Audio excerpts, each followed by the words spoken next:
What is going on, guys? Today we are looking at Kimpembe. The question of the day is going to be, who is your favorite centre back in real life at this moment in time? Let me know down below. Quickly comment, we'll wait. Done. And Kimpembe is actually coming in at 53,000 coins. I really didn't think it was that expensive, to be honest with you. An 83 card, which was just incredible. We got him in a gold upgrade pack, and so happy we did, because he is unreal, and I think it shows for a 53k player only being 83 rated. It does say wonders. 6'2", medium height, work rate with a left foot instead of a right, which is pretty interesting. Leadership and team player as the two traits. We've got oodles of pace, we've got very good defending and physical on the base, 80 composure, it's okay, 69 agility, 60 balance, which again for a centre back isn't necessarily great, but I think we can get away with it. The chemistry style people are picking for Kimpembe right now is a maestro. What on earth does that get up? It's when they use such random ones, so that would get you passing, shooting and dribbling. I'm not too sure why you'd want to get that up. I know obviously the passing's fantastic, but surely that's had almost 79% of the votes. So out of 927 votes, I feel like someone's having me on there, as I think a shadow or an anchor has got to be the one, surely. A shadow would give you 91 pace and 92 defending, turn them into an 89 centre back, or you get an anchor which will give you 86 pace, 90 defending, 92 physical, turning them into a 90 centre back. For me, that makes much more sense, and I get maybe if you went something like engine, then I could kind of understand. You get a bit of a pace increase, you get obviously some passing as well as some dribbling, but I don't understand why maestro. So again, let me know if you kind of clocked that one straight away. But for me, we're going to be using the anchor. We have used him for quite a few games now, just in general, for mainly sub-ins if anything, but he should be quite a nice card from what I've played with him. Let's jump in and watch Kimpembe at work. Kimpembe on the run is going to watch Dembele here. Sticks a foot out. Kimpembe for the past, I don't know how many games, has been phenomenal. A very good centre back, and especially a good centre back considering he is only 83 rated. Kimpembe rocking the Dembele. He's just a very big and fast and just lunge-worthy centre-back. He really can just read an opponent, and even just his AI defending is just so good. It's unreal.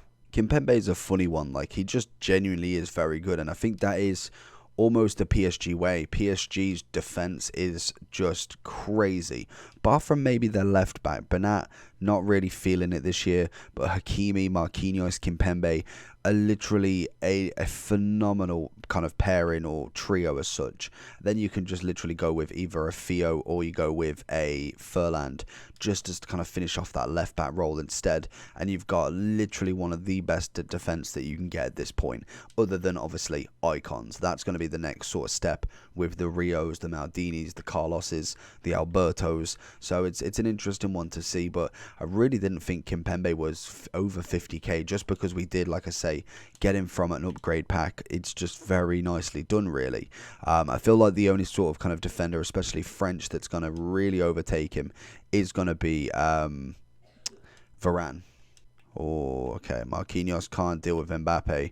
We can see as well the likes of the Marquinhos Kimpembe duo is they both keep almost, unless like you see there, I kind of drifted him out of position away from the shot, they always drift in front of the ball, and that is just it's bliss as well, because obviously we don't need to then worry about if the opponent's going to shoot, because he's almost blocking it every time, and that is a lot of defenders. That isn't necessarily just kind of specific to them, but I found that they are really good at it as such. Good block from Kimpembe. We've kind of really pushed him out here. Let's try and get back. You can see the pace he's going to find. He was offside, I think. Yeah, quite easily. Kimpembe just running that defensive line, and even like now he's just a massive centre back. And then you have kind of like the calm technique of Marquinhos, who again this year has really flourished. Kimpembe's got a deal. Big strength, love it. Yeah, he's just calm and collected every single time. Little chip pass over to Sidibe, and the ball's away. Beautiful. So going into the overall for Kimpembe, I think most definitely we can agree he is a very, very good centre-back this year. I really don't think there's much kind of going to be better than anybody in the league. I feel like him and Marquinhos have pretty much stolen the position already, unless Ramos goes up to like a 95 now, may have a good amount of pace to kind of beat maybe a Kimpembe, but other than that, Denayer is quite nice, but I think what the PSG lads have together in terms of the links are just going to be too overwhelming, just because obviously Belgium don't necessarily have the greatest defence, I think, but midfield, they obviously have De Bruyne, they obviously have a Hazard if he does manage to get maybe a flashback or something. Other than that, I feel like it is always going to be the Marquinhos and Kimpembe show this time around. So it was always going to be a fantastic centre-back. Obviously, Marquinhos coming in at 110. Again, a fantastic centre-back in his own right. But Kimpembe, I think, is absolutely leading it, showing kind of full on Mendy that he's not the only 83 that can do very well. And I think, again, like I say, with the French side of stuff, you've just got a defence that is just absolutely incredible. You've obviously got Varane, you've obviously got Theo, Furland, Mukiele if you wanted, even Umtiti and Diop in terms of specials.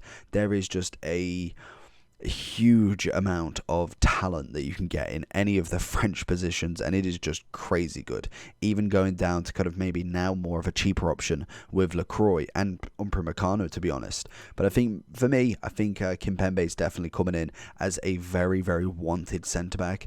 I do think Anker's probably the better option, just because I feel like as a defender I don't necessarily need much dribbling as such. Obviously the agility balance is always nice, but I do think the passing's quite important. Maybe you could later on down the line go for more like a catalyst, or obviously go for something that does get a bit of everything. Could go for an engine, but for me, I went with the Anker and he worked absolutely fine. He's quick, he's very, very strong. He's tall at 6'2", does feel a little bit taller than that, but he bullies players off the ball, and he generally runs in the right spots at the right time. That can be AI, that can be obviously you. You've got a very, very good naturally kind of moving centre-back that just goes in front of the ball. That is kind of all you need from FIFA, and I think he does it absolutely well. For an 83 for 50k as a gold, he is a 10 out of 10 centre-back. Would highly recommend him this year. Personally, we are changing my team now we've got a red Theo to obviously put him in, and obviously have Kimpembe, Marquinhos and Donnarumma there. So hopefully you did enjoy the video. If you did, make sure you smash that like button and subscribe for more, and I'll see you all for the next one. Peace.